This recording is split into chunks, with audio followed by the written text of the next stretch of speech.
Hi everybody, welcome back to the OAG I'm Craig. Thank you for stopping by to check out the finished Falcon.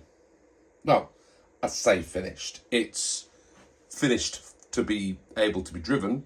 It's not finished. So what's still left to do? I still need a rear arm to replace this one at the back here that's being held together by, I don't know if you can see that bolt in there. Unfortunately, not been able to source one of those yet. I'm still looking for one. I'm not giving up hope yet. Got a motor in, I've got the electronics in, it is running and seems to be doing all right. Servo, I'm not sold on. It's a cheapy servo in there, but it'll do for now. I've got a refurbed body or a repro body to do with some repro decals to switch it up. So my buddy Cole from Tamiya Club sent me over a Camtech body shell to do up in the sort of old school original Falcon livery. And then I got some repro decals here from RC Decals UK, which will have the right colours and so on and so forth. So we've still got a little bit of work left to do, but to run, the Falcon is ready. We're going to run it as it is now. So we've got the old original Falcon wheels, which I do think look better than the grey ones that I've opted for. However, they are easier to get hold of, the grey ones.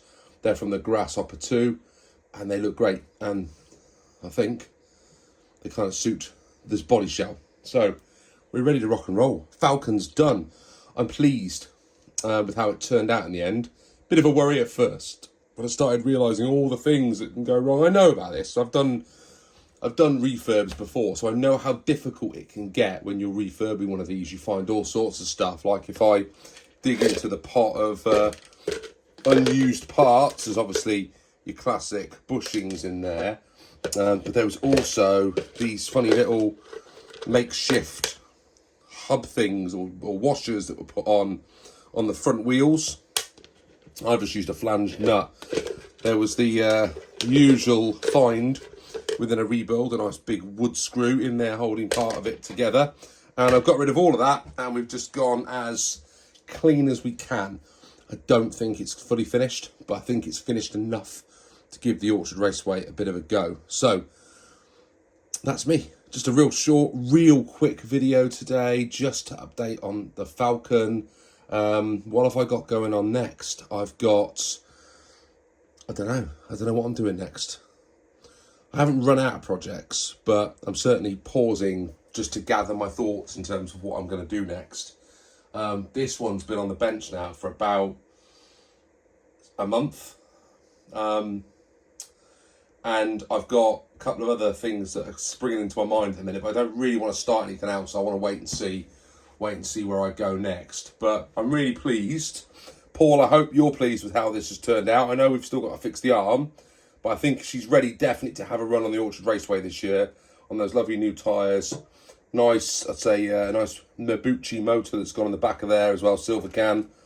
Diff feels nice. I think she's ready for a run, you know. I think she's ready to hit the orchard. I think when we're starting the season off, getting it all set up, it might be a bit premature to take it up when that's all getting going, but at some point, I do want to get this out on the Orchard Raceway, and we'll see what it's made of this season.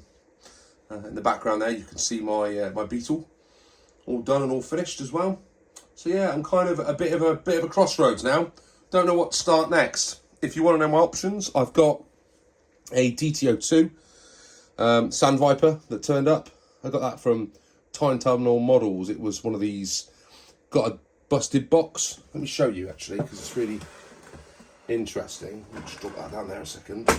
It's really interesting to see what constitutes as having a busted box, and that dent there was a busted box, and that was £99, which is what, 120 bucks. So DTO2. The reason I got this though, it is because I've always wanted a Sand Viper, because I think they're great, really good kit, lots of cool stuff. Full bearings in there, adjustable front and rear arms. So it has a lot of nice little hop-up CVAs on there as well. But I did hear that this body shell here can go on the DT04. So I was thinking, oh, I might do that. But having looked at that DT04 a bit more, I don't want to do that anymore. I want to build the DT04 up as it is. So I think I will stick as it is. With the old Falcon back in there again. So I'll stick with that as it is. We've got a DT04 on the way in. I think next week that's coming.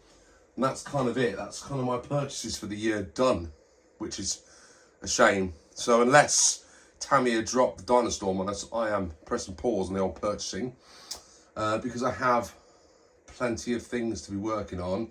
I've got to work out how the heck am I going to run all this during the Orchard Raceway season. More on that later, not today. More on that later.